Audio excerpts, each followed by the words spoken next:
dream since elementary school has had me questioning a lot of things in life. I would fall asleep only to find myself standing on the side of a shopping cart, as I often did while shopping with my mother. This time, my sister was sitting inside the spacious basket, and my mother was running. I was frightened, my hands were clammy, and I was beginning to slip. We hit a crack in the sidewalk that somehow sent me flying. I hit the black top of the playground of my elementary school hard. I stood up and ran for the nearest scooter, which seemed to distance itself further the faster I ran towards it. And when I finally got to it, I turned to see that not only had my mother not stopped to wait for me, she had also not even noticed that I had fallen off. The sudden fear of a presence behind me became imminent, and so I kicked off the pavement in an attempt to catch up to my mother and sister. My heart dropped as I watched them both get into our Suburban and speed away.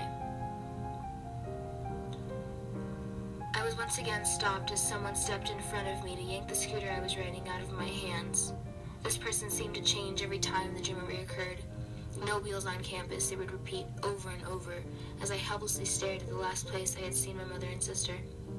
They left me.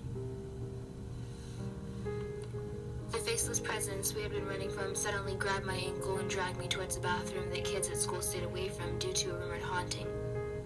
I suddenly stood up in a dark room, which I quickly realized is the room of my dad's apartment. I hear the calling of my name once again coming from a dark bathroom on my right. I'm paralyzed with fear as the voice gets closer. Adrenaline finally kicks in as the voice is in my ear, and I run out of the small one-bedroom apartment shared by the 4 of my siblings and father when he had custody. I suddenly found myself down the street from my mother's home, unable to run towards it. My name was once again being called by different voices coming from a multitude of directions. I was quickly surrounded by shadows and blurred faces. They terrorized me to the point of crawling into a fetal position. They engulfed me in the darkness, and I would suddenly wake up in a sweat.